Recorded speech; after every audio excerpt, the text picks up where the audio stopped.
Recently, we've seen a wave of apps being removed from the Apple App Store because they are either outdated or they don't comply with Apple's terms of service anymore. So businesses like Protopop Games are saying things like, I feel sick, Apple just sent me an email saying they're removing my free game Motivoto because it's more than 2 years old. It's part of their app improvement system. I'm sitting here on a Friday night working myself to the bone after my day job, trying my best to scrape a living from my indie games, trying to keep up with Apple, Google, Unity, Xcode, macOS changes. It all happens so fast. This is definitely true. There's all these changes, technology builds on top of itself, and so anytime one piece changes, anything else that depends on that also typically needs to change. When you're building apps and games and things, you typically have source code and then compiled code. And the compiled code would be like an executable, an app that runs on the App Store. And if the source code can't be compiled anymore due to maybe system updates, macOS updates, then you will no longer be able to produce the executable anymore. And so something like this can be a huge burden for any developers.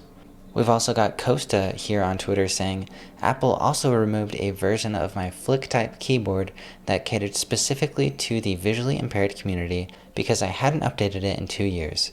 Meanwhile, games like Pocket God have not been updated by the developers in 7 years now. Do you remember that game, Pocket God? I love that game. Looks like Apple may be playing favorites with different apps here, unfortunately. Then there's Amelia saying, Apple is removing a few of my old games because they have not been updated in a significant amount of time. She argues games can exist as completed objects.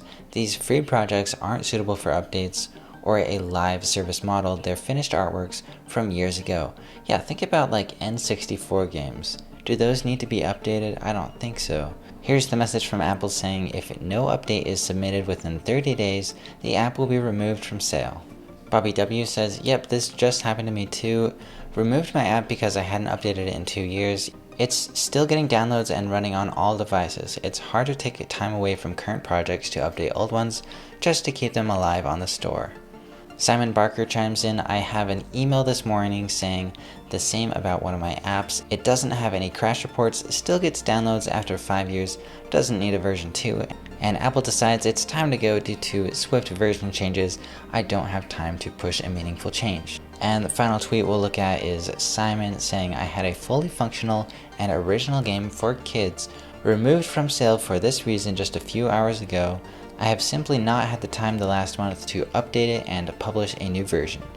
I first heard about this news from The Verge. I read an article from them, so I'll leave a link to that in the description, as well as they're saying here, Google Play Store is cracking down as well on apps that need to be updated.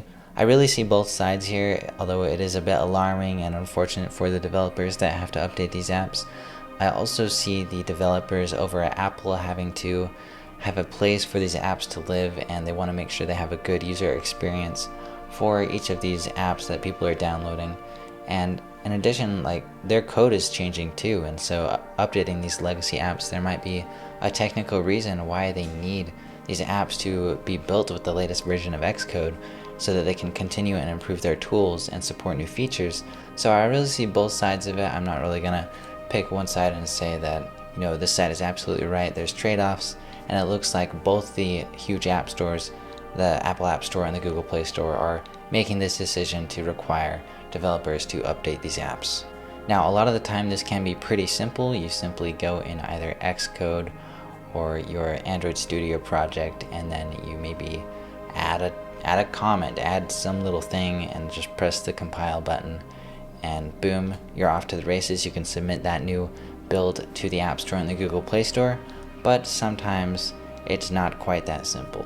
So really depends on the situation. It's unfortunate that there's all this extra work that has to be done, but it's probably for the best in the long term so that end users get more up-to-date apps, as well as the App Store and the Google Play Store can continue to improve their tools. That's my 2 cents. Let me know your thoughts down in the comments below. Are you one of the developers being affected by this? Thanks so much for watching, and I'll see you in the next video.